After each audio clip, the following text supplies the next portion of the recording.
Bonjour à tous, moi c'est la profileuse.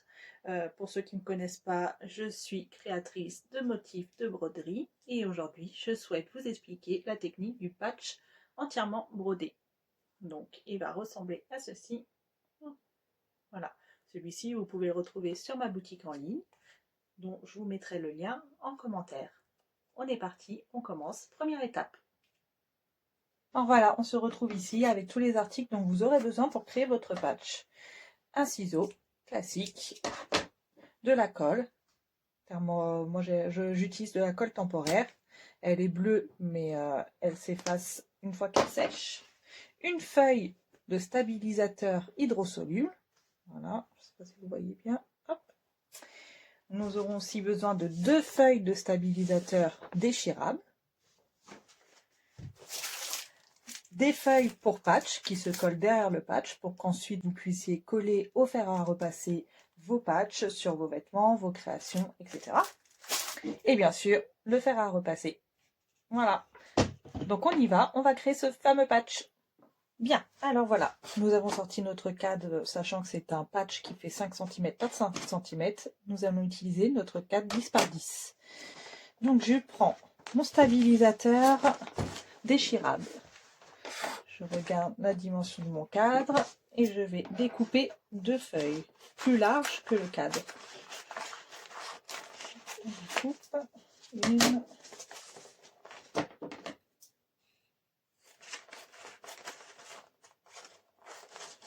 Et 2. Hop là.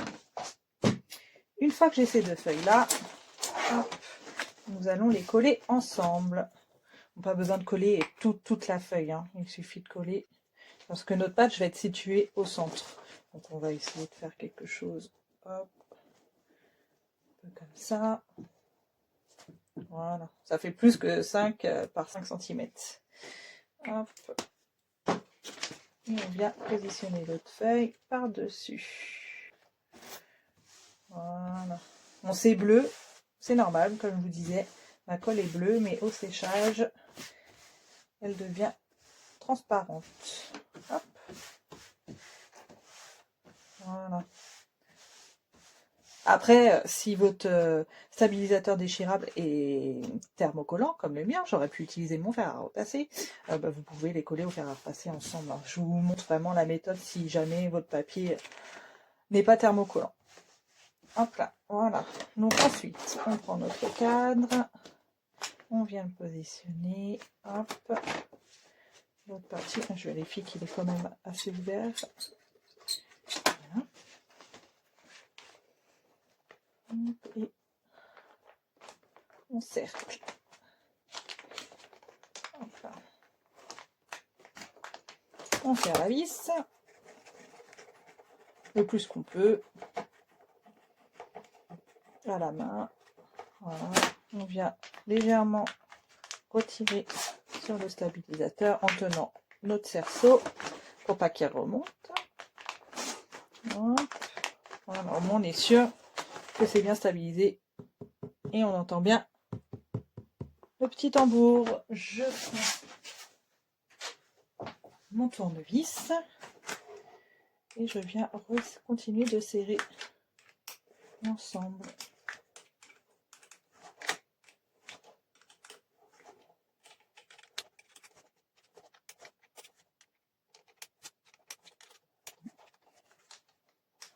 Voilà, c'est bien serré. Hop. On est pas mal. Donc à partir de là, une fois qu'on a créé cette étape, nous allons mettre notre cadre sur notre machine à broder et on va faire la première broderie qui va vous montrer l'emplacement, enfin votre futur patch en gros. Voilà, donc on est parti. Donc voilà, j'ai placé mon cadre sur ma machine à broder, j'ai enfilé mon fil, mis du fil dans la bobine de canette et c'est parti, on va broder la première étape qui va vous montrer l'emplacement du patch. C'est parti. Hop.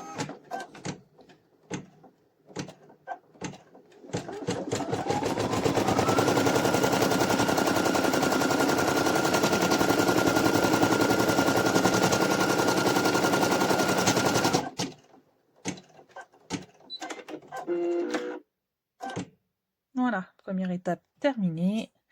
Elle a coupé le fil, on remonte notre pied, hop. Et ensuite, on va retirer notre cadre et je vais vous montrer la deuxième étape. C'est parti. Nous en sommes là. Bien sûr, on a laissé sur notre machine la broderie telle quelle. On n'a pas éteint notre machine à broder surtout parce qu'on va revenir dessus par la suite. Donc, nous avons cette première broderie. On va défaire. Donc, on dévisse le cadre pour récupérer le stabilisateur.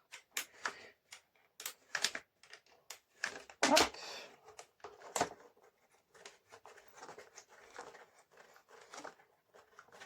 Voilà. Donc, une fois qu'on l'a sorti du cadre, on prend notre ciseau et on va couper tout autour sur le fil. C'est parti.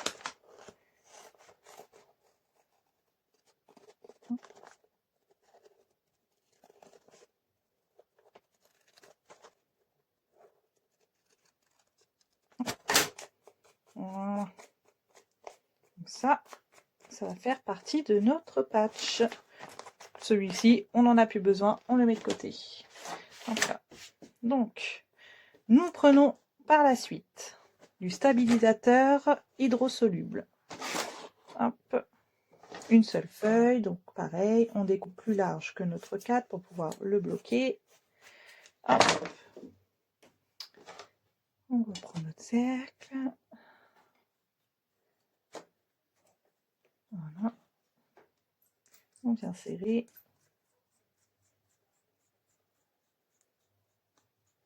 On retire légèrement. Alors attention parce que l'hydrosoluble comme ça est très fragile. Si vous tirez trop fort, il se déchire. C'est vraiment, il faut tendre un maximum sans trop tirer dessus non plus. Hop, on continue de serrer avec la vis.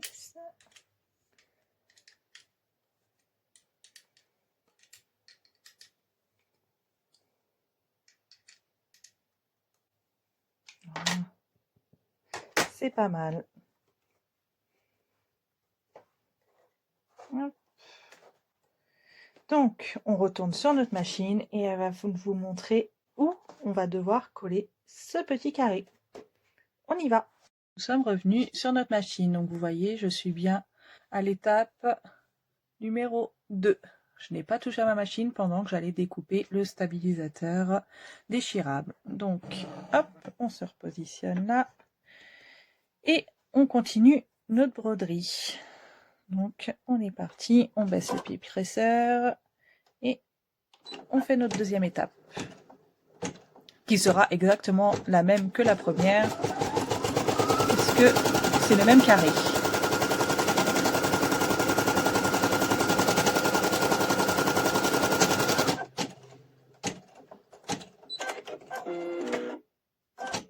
Voilà, donc on remonte le pied presseur, hop, on retire notre cadre et on se retrouve sur la table. C'est parti. Alors voilà, nous sommes sur la table. Là, je tiens mon cadre à l'endroit. Nous allons le retourner comme ça. On prend nos petits carrés, donc qui est constitué de 2 feuilles de stabilisateur, notre colle, on l'applique sur notre carré. Voilà. Et on vient le positionner. Hop, je vais peut-être retirer les petits fils qui traînent là. Voilà. On vient le positionner sur l'autre carré. Sans trop appuyer parce que vous voyez, ça se détend vite en fait. Donc on essaye de coller un maximum. Donc là, on l'applique comme ça légèrement. Ce qu'on va faire, c'est qu'on va le retourner pour pouvoir mieux appuyer. Voilà. Et il ne faut surtout pas que le stabilisateur hydrosoluble bouge. Parce que lorsque vous allez le remettre sur la machine, l'aiguille, du coup, elle va plus être au même endroit. Donc, pour la suite des étapes de broderie, ça va être compliqué, ça va broder à côté. Donc, on essaye de ne pas tirer dessus. Voilà, on colle tranquillement. Hop, voilà. Donc, une fois que c'est collé, On reprend notre cadre et on retourne sur la machine. On est parti. Nous sommes retournés sur notre machine, donc on a replacé le cadre dessus. Nous sommes à l'étape numéro 3 maintenant, donc celle-ci va consister à remplir notre carré. Allez, de la couleur que vous voulez, bien sûr, moi là c'est du noir. On est parti.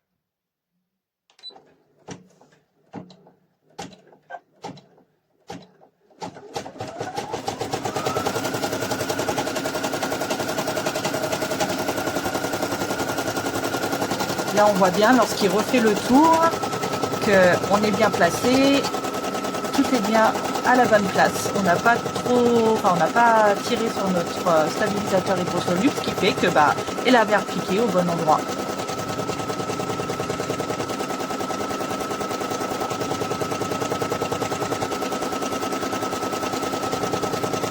Pour éviter que ce soit trop long, parce que là du coup on va réaliser toutes les étapes de la broderie jusqu'à la fin. Une fois que ce sera terminé, on se retrouve et on fait un petit point sur le patch final. À tout à l'heure.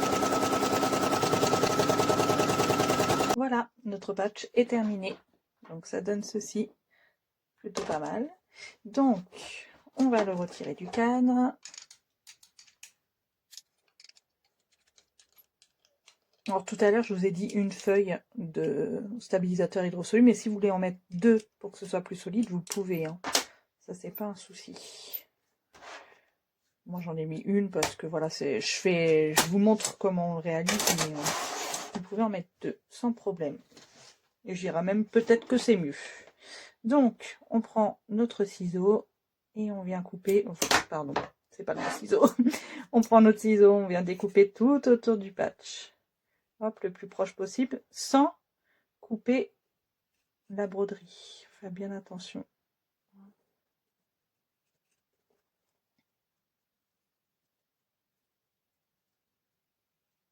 Voilà. Hop. Une fois que c'est fait, on vient prendre avec un coton-tige de l'eau et on vient frotter les bords pour enlever tout l'hydrosoluble qu'il reste. Une fois fait, on revient et on passe à l'étape suivante pour terminer définitivement notre patch. Voilà, donc j'ai passé tout autour un coton-tige pour retirer l'hydrosoluble, pour que ce soit bien propre. Bien sûr, normalement, vous pouvez attendre que ça sèche, mais pour les besoins de la vidéo, je n'attends pas que ça sèche. Je prends ma feuille spéciale patch, donc qui vous permettra de coller sur des vêtements ou autres. Je prends un stylo, hop, et on va découper juste là, ce dont on a besoin pour le patch. Donc moi, ce que je fais, c'est que je le place sur la feuille. Ah voilà, parce qu'il y a un sens qui fonctionne et un sens qui fonctionne pas. Hop, on essaie de pas trop bouger en faisant le tour. Voilà. Donc, j'ai dessiné mon carré. Je vais couper, et je vais couper un peu plus vers l'intérieur, vous voyez? Parce que quand on va le mettre sous le patch, il faut pas que ça déborde en fait, il faut pas que ça dépasse. Hop, donc je coupe légèrement plus vers l'intérieur que ce que j'ai dessiné. Hop. Bien sûr, là, moi, je fonctionne comme ça parce que je suis en fait ce que le fabricant de ce papier-là m'indique. Après, à vous de suivre aussi ce que le fabricant indique sur le papier que vous achetez spécialement pour patch. Donc là, je vous montre moi comment je fais avec le papier que j'ai acheté. La plupart du temps, ça fonctionne comme ça, mais vérifiez quand même que votre fabricant, que le papier fonctionne de la même façon. Hop, alors du coup j'ai un côté un peu plus rugueux et un côté un peu plus lisse. Le plus rugueux en fait c'est celui-là qui va coller à mon patch. Donc je le place contre mon patch. Hop, et je vais repasser dessus pour qu'il colle à mon patch. Hop. Et voilà, il est prêt. Donc là, en fait, après, là, vous voyez qu'il a bien collé sur le patch. Une fois que j'aurai besoin de le coller sur mon vêtement, que j'aurai envie de le coller sur un vêtement ou un accessoire, il y a un petit film Là, il est encore un peu chaud, donc je vais éviter de le faire, mais j'ai un film en fait que je retire, je l'applique ensuite sur mon vêtement et je viens repasser au-dessus, en dessous, pour que ça colle bien. Et là, il est rigidifié et c'est parfait. Un patch nickel. Voilà. Vous savez tout pour le patch. Donc là, j'ai réalisé la technique d'un patch entièrement brodé. La prochaine fois, je vous montrerai la technique pour un patch avec appliqué, avec tissu. Donc, comme ça, vous aurez les deux méthodes. Et à vous de choisir. Très bonne. Cette vidéo sur la création d'un patch entièrement brodé est maintenant terminée. J'espère que ça vous a plu. Si vous avez des questions ou des commentaires, n'hésitez pas à les laisser en dessous de la vidéo. J'y réponds sans problème. Je vous invite aussi à retrouver tous mes motifs sur ma boutique en ligne, lacrofileuse.sumupstore.com. Je reste à votre disposition si vous avez la moindre question. Alors n'hésitez pas. Très bonne journée à vous, à bientôt.